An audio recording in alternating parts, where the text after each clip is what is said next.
All right, welcome everybody to another Ticket Training Tuesday. This is where we talk about Ticket and how to do different things around Ticket. Today we're going to be talking about PowerShell and Ticket. Last week, actually, Jackson talked about the APIs that are available in Ticket and did a good job showing how you can interact with those in Postman. Today, we're going to kind of talk about PowerShell and how you can interact with the API from Ticket via PowerShell. So again, we do these Ticket Training Tuesdays every Tuesday, or we have for quite a while now, several weeks. But we want to know what you guys are interested in. We do appreciate you coming out. But like I said, if there's something that you want to see, if there's a topic that's burning and maybe you just need to know how to do something, definitely let us know. We'd be happy to do a session on that, whatever that might be. We do record these, but we also encourage you to come off mute and uh, ask questions, provide feedback, whatever. We've had great questions and feedback in the past, so definitely appreciate that as well. Like I said, everything is recorded, and I'm actually going to drop in a link to our help document that has the links to every session that we've done so far. They're all hosted on YouTube, I believe, and so you can go through there and check the previous sessions out if you weren't able to attend those, or maybe you're new and didn't realize that we were doing this. But that link is in the chat now. Once again, I've kind of gone over this already with the housekeeping, but this is the demo. Excuse me, this is the agenda. First, I'm going to go over why you might want to use PowerShell, and then we'll jump straight into the demo and kind of show how that could work. But before that, I just want to introduce myself real fast. My name is Justin Workman. I'm a consultant at Sierson. I deliver professional services across all of Sierson's tongue tangled today, across all of our products, including Ticket. We have other products as well, but Ticket is what we're talking about today, and we're here for that. So we're talking about PowerShell and why one might want to use PowerShell to interact with Ticket. One reason that PowerShell is a good choice is it's available everywhere. So it's available on every Windows machine, or at least it has been for a long time now. It's available on Windows 10, Server 2022, Windows 11, etc. It's available everywhere. It's also available on Mac and Linux. So it can, if you've got a machine that's not Windows machine, PowerShell is available there as well, and you can definitely use it to connect to the Ticket API or any other API for that matter. It's also great for scripting. If you're doing things with Ticket and you might want to make a bit bulk change, and it would be faster just to do that in PowerShell versus the UI, not having to select everything. You could filter for a specific type of ticket in PowerShell and then script a bulk change to all those tickets. For example, if you wanted to set all of your desktop hardware tickets to a particular status or particular priority, you could easily do that via scripting on a desktop platform like Windows or Mac. Another common use case for PowerShell is automation. If you want to maybe you want to have a process that's taking action on a server once a week, but you also want to have a ticket for that. You can actually, use the PowerShell. I mean, you can use that ticket API via PowerShell to actually create that ticket while it's going through another, part of your process. And then finally, just connectivity. PowerShell is able to natively connect to an API using a command called invoke REST method, which I'm going to show here in just a moment. But you can connect, to API for any web-based service, but you can also connect natively, to things on Windows and other platforms via their commandlets too. So once again, you can kind of mix and match the needs that you have in PowerShell. So let me share my screen now. I'm gonna stop sharing the presentation and start sharing my screen. It's taken just a moment. Okay. Can everybody see that? Give me a thumbs up if you can, or an audible yes. Yes. Okay, thank you very much. Well, is that a question, Kevin? No, I just pushed the wrong button. Okay, no worries at all. I guess I could pause there and ask if there are any questions. Anybody got any questions so far? I'm gonna take that as a no. Okay, so I have a few functions here that I've already built ahead of time, but I'm happy to, kind of dig into these. The first thing that I kind of want to show is the ability to get tickets. With the API, you're able to, I mean, just like Jackson showed last week via Postman, you can make a call to Tikit and get the tickets back. So I'm actually, and I've constructed these functions to kind of wrap around that API functionality, but you don't have to do that. You can actually, and I'm not going to. I'm just going to show how easy it is. Like I said, that command invoke REST method. You do have to provide a method, which is going to be the HTTP method where for the endpoint that you're calling. And in our case, we're calling app.ticket.ai/API. Once again, Jackson showed that last week.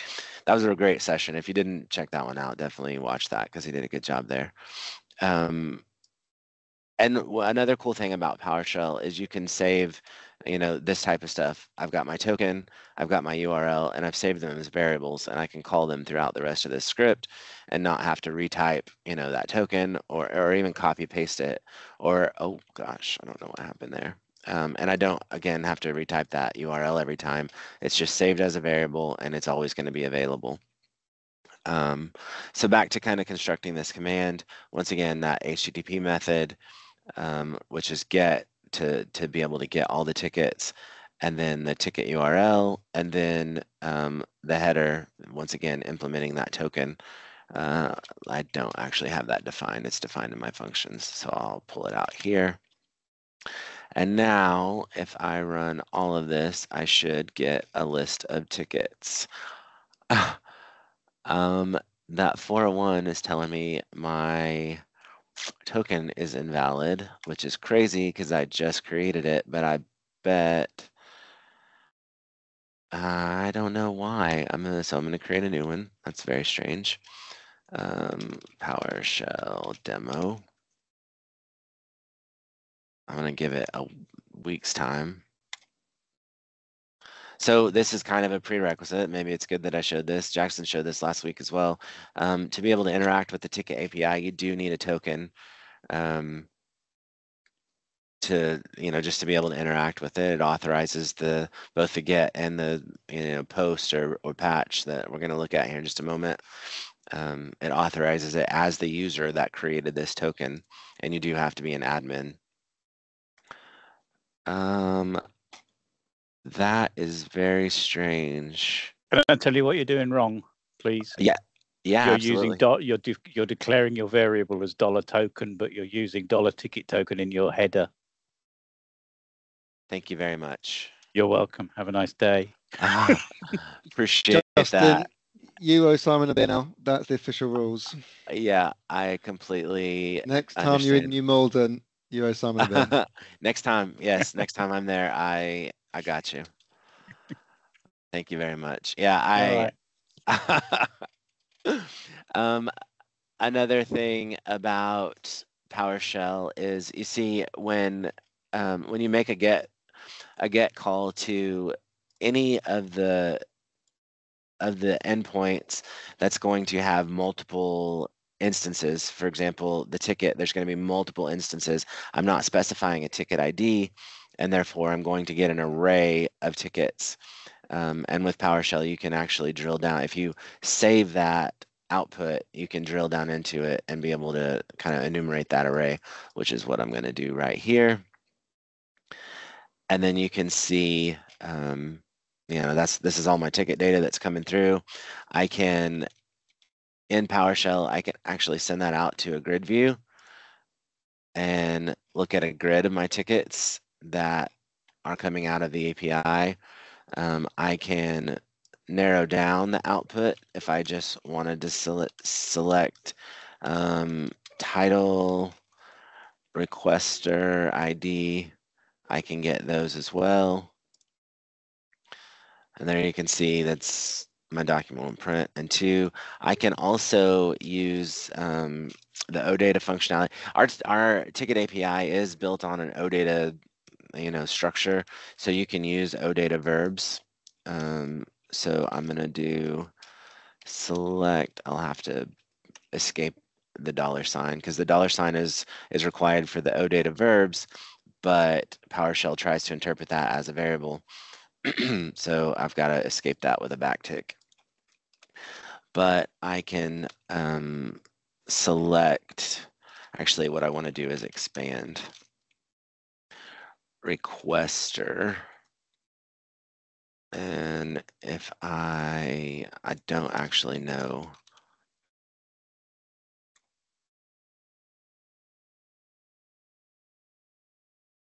Requester is probably going to come back as an object.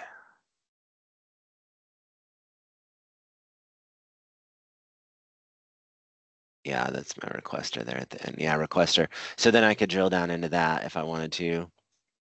And I could look at, so once again, this res.value, the response from this endpoint is an array.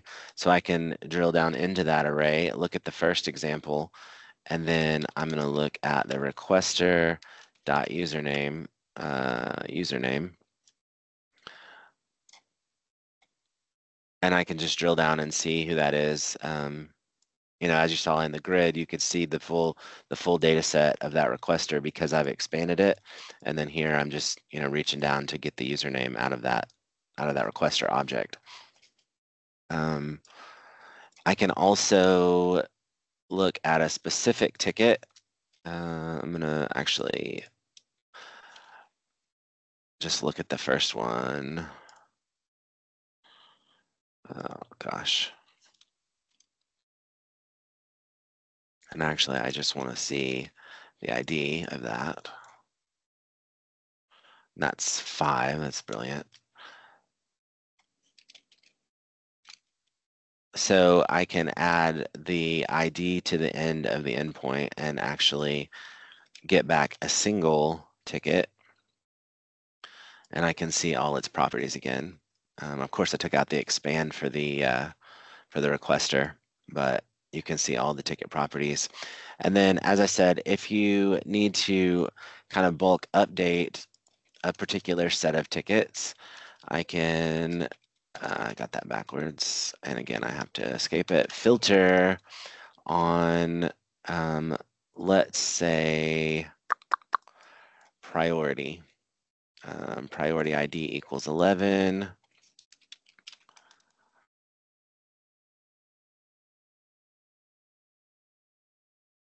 So this is all my tickets where the priority ID equals 11. That's probably a great deal of them. I like to filter down on something a little bit more succinct. Let me actually go over here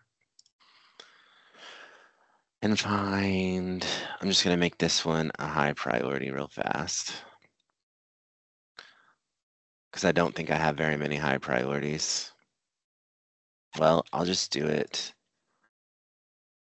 You can also look at list values too. I want to show that real fast. So like priority, for example, I think is the correct, yeah, dot value. And so here I can see that high is the value, one with high in parentheses is the value of this particular list value, but its ID is 11.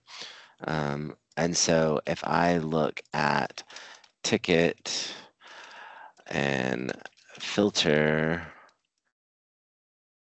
I have to escape that. Priority ID equals 11. I have a few, probably don't have a ton, I wouldn't think. You can also use PowerShell to get a count of how many that is. That's 500, that's way too many. Okay, so I have 18 of priority ID 12. I'm gonna go back to reference my priority once more.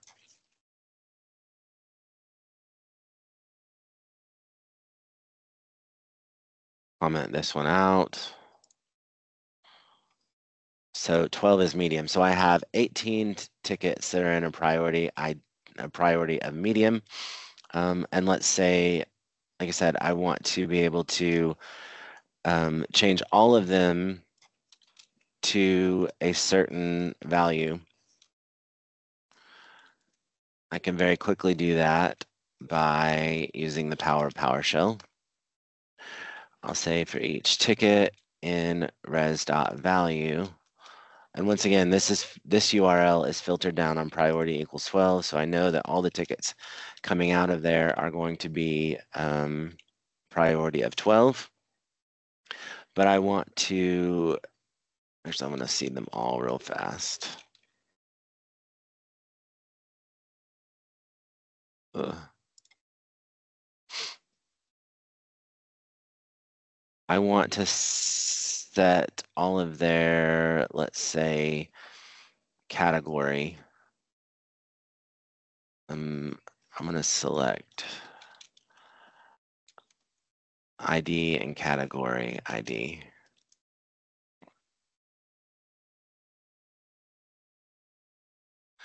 So you can see I've got some variation in my category here. I've got some 2s, some 1s, some 3s. Once again, we can quickly view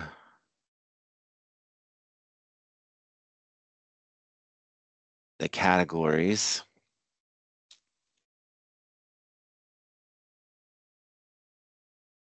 I'm going to come back to this.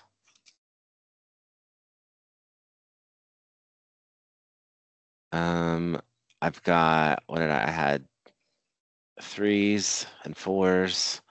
So 4 is printing, 3 is permissions, 2 is onboarding, 1 is networking. I'm just going to stick all of these in networking. So get rid of that. So for everything that is a medium priority, I'm going to assign it to a category of networking. These are fairly arbitrary selections that I'm making, but presumably if you were writing a script and needed to make a bulk change, you'd be going from a very, you'd have a very focused application for what I'm about to do. Like I said, mine are very arbitrary. Sticking a bulk category assignments for random priority, assignments is not super common, but hopefully the fundamentals are, making sense. So for each ticket in this filtered list of tickets, I'm going to actually, I'm going to set up a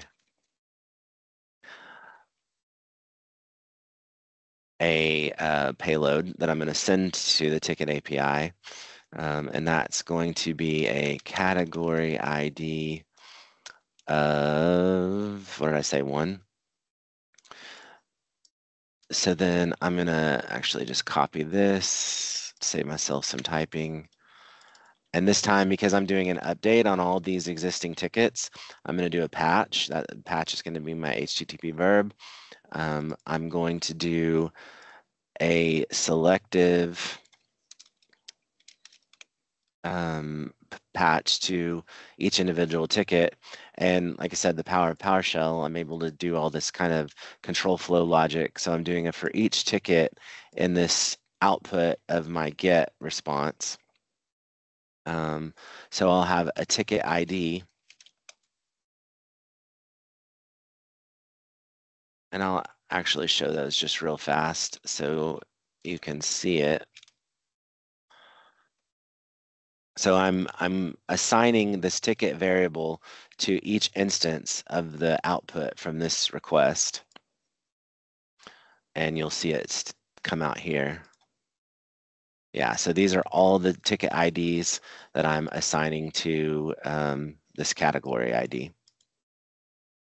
And actually having it output that value will be beneficial so you can see as it does each one. So I'm doing a patch. I'm going to specify a body. It does need to be in JSON, so I'm going to take this body, convert, once again, just using native PowerShell to be able to, manipulate string data and object data. The payload must be in JSON, so this is what that's doing, is converting this object to JSON. And then you do have to let it know that it is JSON by specifying a content type. So hopefully when I run this one more time, it's going to patch each one of these tickets coming out of this array of tickets that we got from this get. So I'm going to run that right now. Yeah, and you can see it takes just a second or two, and it's updating that category on each one of these in sequence. And then once this is done, I'll do another get against priority ID equals 12, and I'll select category ID, and hopefully they're all going to be ones. I fully expect that's going to be the case. Any questions on this so far while I'm waiting on the calls to go through?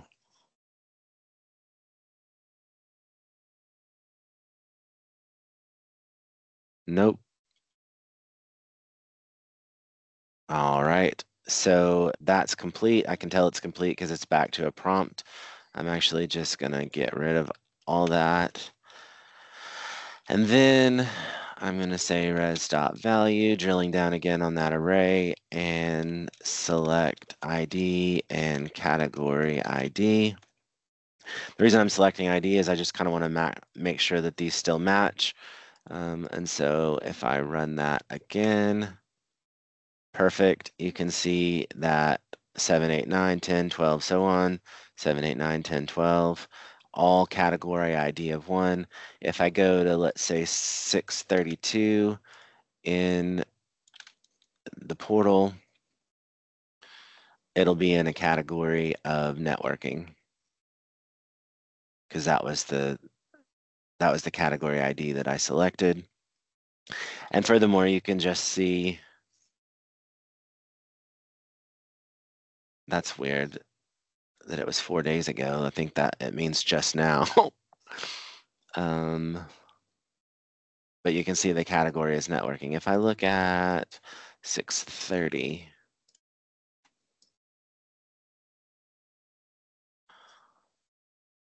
it should be the same. Yeah, once again, category was set to networking. And that is a very quick, kind of overview of how you can use PowerShell to interact with the Ticket API. I will stop sharing, go back to the deck.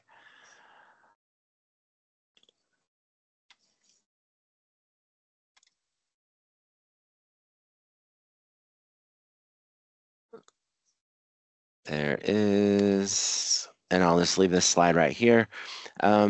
I'll ask again one more time. We're getting close to the end of time. And if anybody has any questions, definitely come off mute or put your hand up. Let us know if you've got questions. I see a question there in the chat. What task is being automated in this demo? There wasn't a specific task. Hopefully that kind of became clear. I was just, like I said, arbitrarily making calls against the Ticket API in PowerShell, using some of the power of PowerShell to, kind of script around the outputs and then, take the output and put it back into the input of the next command and so on. Just kind of highlighting the way that you can script around the Ticket API. Any other questions? Okay, well, once again, thanks everybody for coming out. Definitely feel free to reach out to us if you do have additional questions around the API or around PowerShell and the API, anything like that. Feel free to reach out about any topic around Ticket, and we'd be happy to answer any questions or give you the help that you need. Thanks again for coming out. Stay tuned for next week's session. Thanks, guys.